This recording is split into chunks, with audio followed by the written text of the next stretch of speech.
자, 90년대 대입 합격자 발표 날의 모습입니다. 지금이야 이 클릭 몇 번만으로 확인을 할 수 있지만 예전에는 그 대학의 운동장에서 이 게시판에 붙은 명단을 저렇게 직접 확인을 해야 했는데요.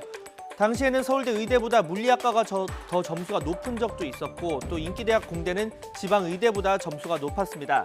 하지만 IMF를 계기로 모든 게 바뀌었습니다.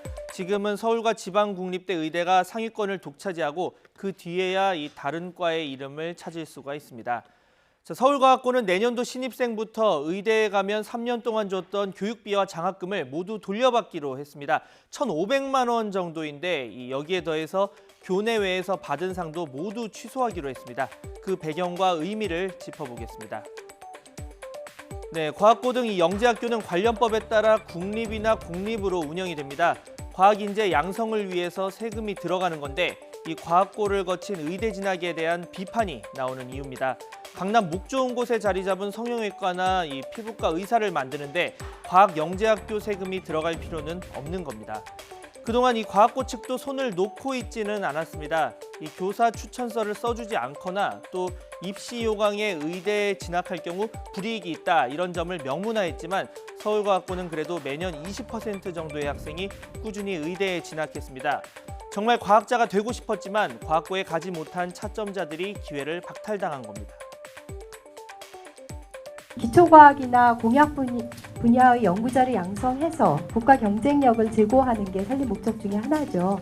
근데 과학경제는 별도로 육성하는 게 필요하다라는 공감대가 형성돼 있기 때문에 막대한 국가 예산이 투자되는 거고, 그런데 국민 세금으로 수준 높은 교육을 받은 후에 그걸 기반으로 의대에 진학하는 거, 이거는 일종의 먹튀입니다. 네, 물론 교육비와 이 장학금 환수가 충분한 대책은 아닐 겁니다. 이 1,500만 원이 큰 돈이지만 또 누군가는 내면 그만이다 이렇게 생각을 할 수가 있거든요. 자, 그렇다고 이 과학고 학생의 의대 입학 자체를 금지할 수 있느냐?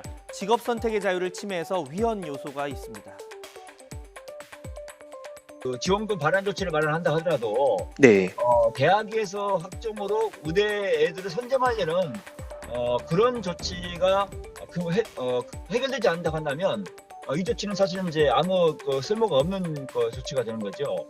의대 선발 방식이 정말 그 의학 전문 인력을 양성하는데 적합한 선발자 방식으로 변화돼야 한다. 단지 지금 우리나라 수학 잘하는 애들이 다 의대를 가지 않습니까? 물론 입시 제도를 손본다고 100% 해결될 문제는 아닙니다. 이공계 인재들에 대한 처우 문제, 어제 오늘 얘기가 아닌데요. 이 아이들의 장래 희망에서 과학자가 순위권 받게 된 건 아주 오래전 일이죠. 문제는 이제는 부모 역시 자녀에게 과학자가 되기를 더는 바라지 않는다는 겁니다. 실제 이 설문조사를 보면 의사는 초등생 학부모가 바라는 아이의 장래 직업 1위, 그리고 중고교 학부모는 3위를 차지했지만 과학자는 초등생 학부모 6위, 중고등학교 학부모는 순위권 밖이었습니다.